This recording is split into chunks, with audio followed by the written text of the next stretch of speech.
তারকেশ্বরে পিতার স্মৃতিতে কন্যার রক্তদান। পিতার অসুস্থতার চরম মুহূর্তে মেলেনি সঠিক গ্রুপের রক্ত। তাই রক্তের অভাবে পিতার মৃত্যু মেনে নিতে পারেনি কন্যা। আর কোনো পিতামাতা যাতে রক্তের অভাবে না সমস্যায় পড়েন বা মারা যান তা বাস্তবায়িত করতে সক্রিয় পিতার স্মৃতিতে রক্তদান শিবির শুরু করেন মেয়ে। সেই রক্তদান শিবিরে ১ বছর ৬ষ্ঠতম বর্ষে পা দিল তারকেশ্বরের ডাক্তার সক্রিয় সুভাষ চ্যাটার্জি।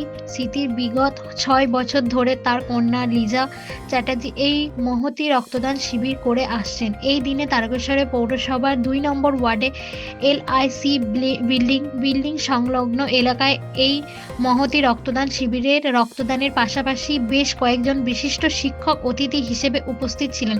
এই অনুষ্ঠানে তাদেরকে বরণ করে নেওয়া হয়। এই দিনে আনুমানিক ৫০ জন মানুষ এই শিবিরে এসে রক্তদান করেন। অনুষ্ঠানে সাংবাদিকদের মুখোমুখি হয়ে শিক্ষকদের পক্ষ থেকে শিক্ষক রবীন্দ্রনাথ হাজরা এবং লিজা চ্যাটার্জি কি বললেন চলুন এবার শুনে নেব। তারকেশ্বর হুগলি থেকে আশিস কুমার ঘোষের রিপোর্ট, সারাদিন খবর। শিবির শুরু করেছিলেন, সেই রক্তদান শিবির দেখতে দেখতে ৬ষ্ঠ বর্ষে পা দিল, কি বলবেন?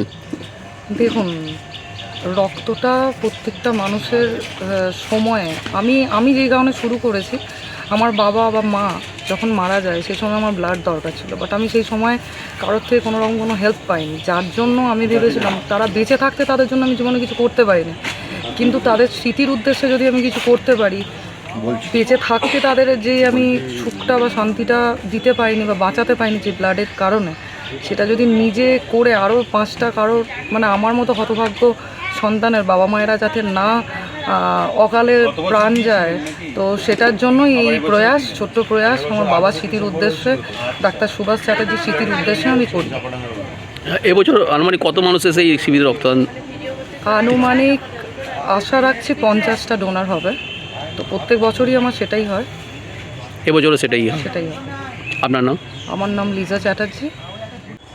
রক্তদান জীবনদান এবং সর্বদানের শ্রেষ্ঠ দান।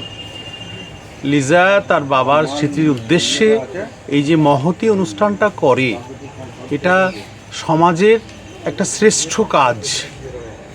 মানুষের জীবন ফিরিয়ে আমরা দিতে পারি না, কিন্তু কিছু কয়েক ফোঁটা রক্ত মানুষকে অন্তত সেই মুহূর্তে জীবন দান করতে পারে।